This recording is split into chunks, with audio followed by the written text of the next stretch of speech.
हमारे साथ लालगंज विधानसभा से प्रत्याशी मिथिलेश कुमार जी हैं। इनसे मैं बातचीत करूंगा किस तरीके से ये लोगों के बीच आ रहे हैं और क्या कुछ इनके माध्यम से लोगों को लाभ होगा। मिथिलेश जी, सबसे पहले यंग इंडिया न्यूज में आपका स्वागत है। जी नमस्कार। आप लालगंज विधानसभा से निर्दलीय प्रत्याशी हैं। वर्तमान विधायक के प्रति आपके तरफ से जनता को क्या कुछ लाभ दिया जाएगा? वर्तमान जो विधायक हैं उन्होंने हमारे क्षेत्र में कोई कार्य ही नहीं किया, जितने के बाद घूमने तक नहीं। हम लोग कितने बार उनसे मिलने की भी कोशिश किए, तो कभी विधानसभा पटना है तो कभी दिल्ली है, मुलाकात भी नहीं होती। फ़ोन के द्वारा अगर उसने कंसल्ट किया जाए तो उनका मोबाइल स्विच ऑफ रहता है। तो हम जो हैं एक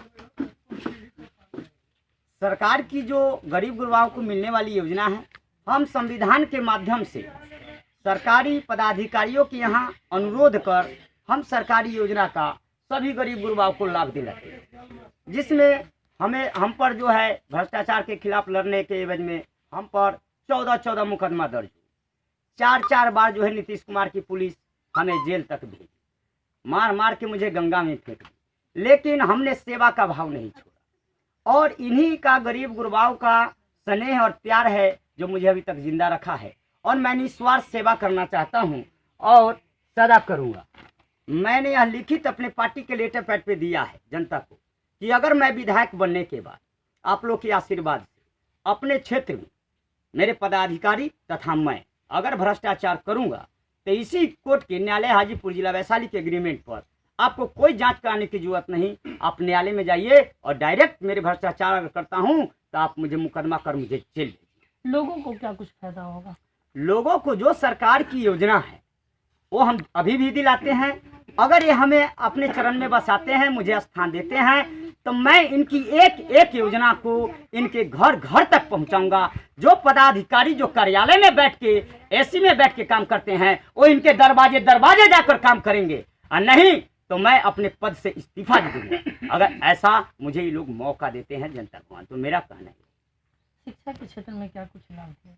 शिक्षा के क्षेत्र में ये जो नीतीश कुमार खिचड़ी खिलाते हैं वो मैं खिचड़ी नहीं खिलाऊंगा।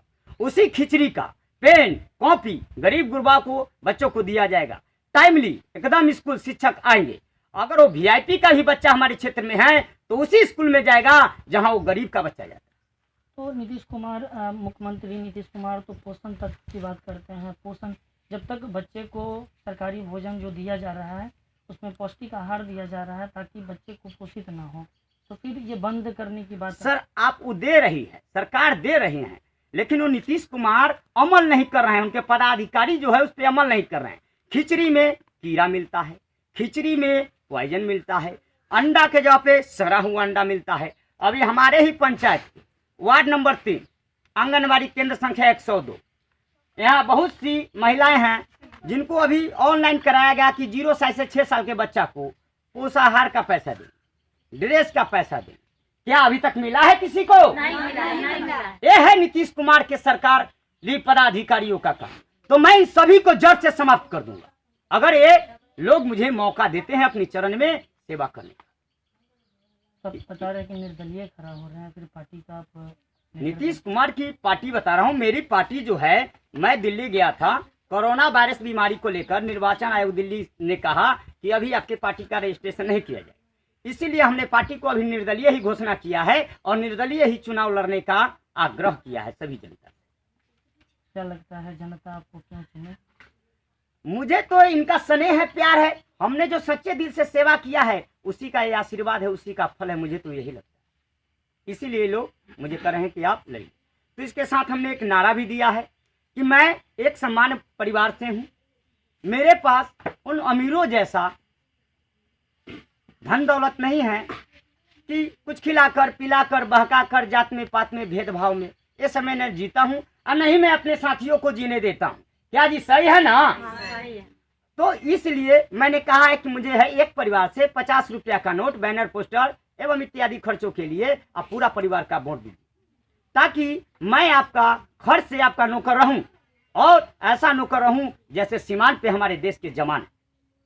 मैं प्राण की बाजी लगाकर इन भ्रष्ट पदाधिकारियों से जंग लड़कर इन लोगों को योजना दिलाता हूं या नहीं? हाँ। मैं भ्रष्टाचार करता हूं? एक बात बताइए, 15 साल आरजेडी, 15 साल जेडीयू, क्या कुछ बदलाव बिहार में हुआ है? देखिए, नीतीश सरकार में तो बदलाव हुई है, लेकिन पहले वाले नीतीश कुमार जी नहीं रह गए। और आरजेडी तो लूट की सरकार है कि आप लोग भी सर देख रहे हैं, लालू यादव सर के मर रहे हैं, लालू यादव सर के मर रहे हैं। बेटा परेशान, बेटी परेशान, दामाद परेशान, उनकी पत्नी परेशान, उनका ऑल टू फैमिली परेशान। उनकी सरकार में, आरजेडी की सरकार में रोड पे चलना मुश्किल था। माँ बहन के दिन दहाड़े जो है A to Z कर्म ए गुंडे करते थे।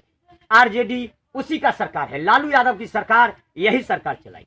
लेकिन नीतीश कुमार जब आए तो नीतीश कुमार का आज भी मैं प्रिय फ्रेंड हूं, लेकिन कुछ गठबंधन में जाने के बाद उनके सरकारी पदाधिकारी मनमौजी करते हैं, गरीबों की आवाज को नहीं सुनते, गरीबों की कार्य को नहीं सुनते, बिना भ्रष्टाचार का नहीं सुनते। जैसे कि अभी मैंने वैशाली डीएम साहब एक उजागर किया है कि एक एक व्यक्ति को 2-2 बार प्रधानमंत्री आवास योजना का लाभ दिया गया है। क्या मैं सर कहना चाहता हूं नीतीश कुमार जी से, जो ये गड़बड़ी हो रही है उनके पदाधिकारियों के कारण हो रही है। और जब अगर जनता सूचना दे रही है किसी के माध्यम से, चाहे किसी भी पार्टी के माध्यम से या स्वयं अपनी माध्यम से, तो उस पर उनको अमल करना चाहिए। ऐसे भ्रष्ट पदाधिकारियों पर कड़ी से कड़ी कार्रवाई करना चाहिए।